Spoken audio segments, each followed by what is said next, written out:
renversons les raisonnements et toute hauteur qui s'élève contre la connaissance de Dieu et nous amenons toute pensée captive à l'obéissance de l'évangile.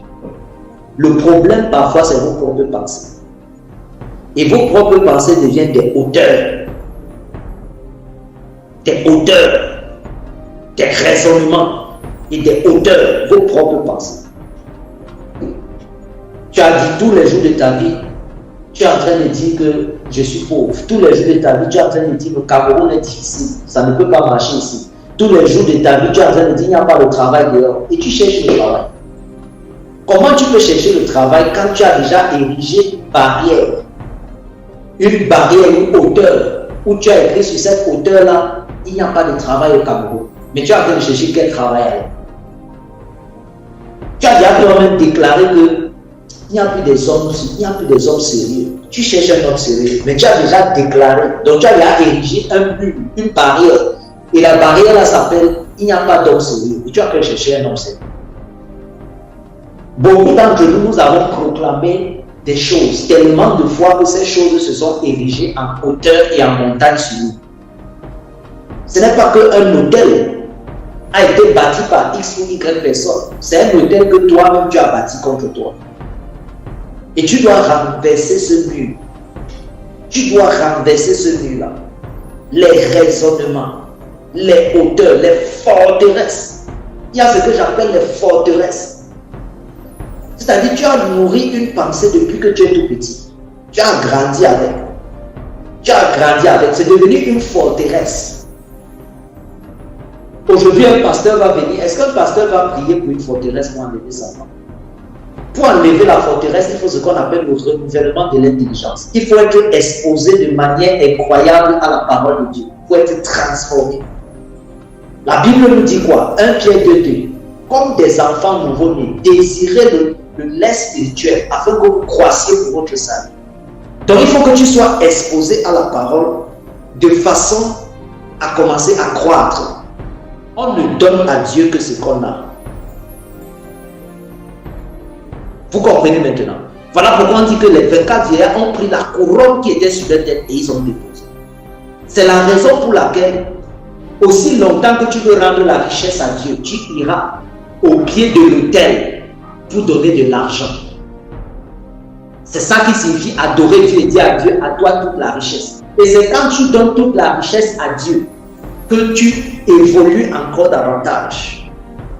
Que Dieu te bénit encore davantage. C'est pour ça qu'il y a le mystère du donner pour recevoir. Mais en réalité, c'est adorer. Adorer avec ses biens. Adorer avec ses talents. Adorer avec ses dons. C'est pour ça que tout ce que j'ai comme don, quand je suis en train de vous enseigner comme ça, ça c'est l'expression de mon adoration à Dieu. Parce que Dieu m'a donné le franc-parler. Parce que Dieu m'a donné l'intelligence dans le langage. Quand je suis en train de servir Dieu, ce que je suis en train de faire ici maintenant, je suis en train d'exprimer une adoration à Dieu, avec le don et le talent qu'il m'a. Lorsque Abraham amenait son fils Isaac au mont Moriah, on a dit qu'il partait faire quoi? On n'a pas dit qu'il allait bâtir un autel, mais on a dit qu'il partait adorer. Donc, bâtir un autel, c'est aussi une expression de l'adoration. Et vous devez savoir qu'il y a un mystère dans l'adoration.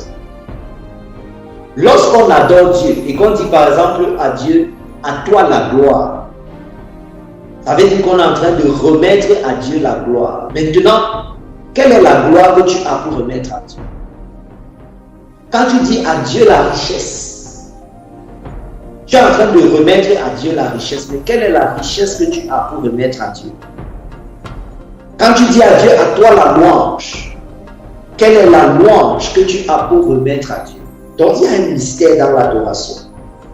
L'adoration, c'est un peu comme aller rendre compte à Dieu et déposer à ses pieds ce que lui-même il t'avait donné.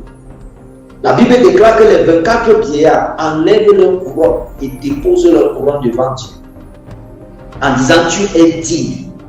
C'est-à-dire quoi? La couronne, si c'est l'honneur que Dieu lui-même avait donné aux 24 vieillards. Et les 24 vieillards reprennent encore le même honneur pour remettre à Dieu. Ça veut dire que l'adoration à une autre dimension qui suppose quoi? C'est Dieu avec tout ce que Dieu t'a donné.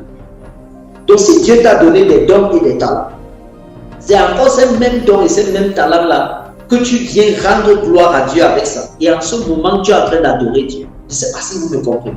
Donc si Dieu te donne un talent de fin chanteur, tu ne vas pas prendre ça pour aller chanter des chansons profanes. Quand tu parles dans les chansons profanes qui amènent des personnes dans le péché, ce que tu es en train de créer en ce moment, c'est quoi? C'est que tu es en train d'adorer Satan avec le don que Dieu t'a donné. C'est comme si Dieu t'a dit, mon fils, je t'établis roi, et a mis une couronne sur ta tête, et cette couronne-là, tu es parti faire allégeance à Satan.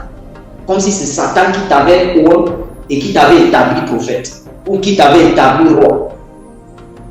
Donc la véritable adoration, ce n'est pas dire Seigneur, je t'adore. Non. Ce n'est pas ça. La véritable adoration, c'est de rendre à Dieu l'honneur qui était sur toi. Tu reprends cet honneur et tu dis à Dieu, je remets cet honneur. Nous sommes les rois.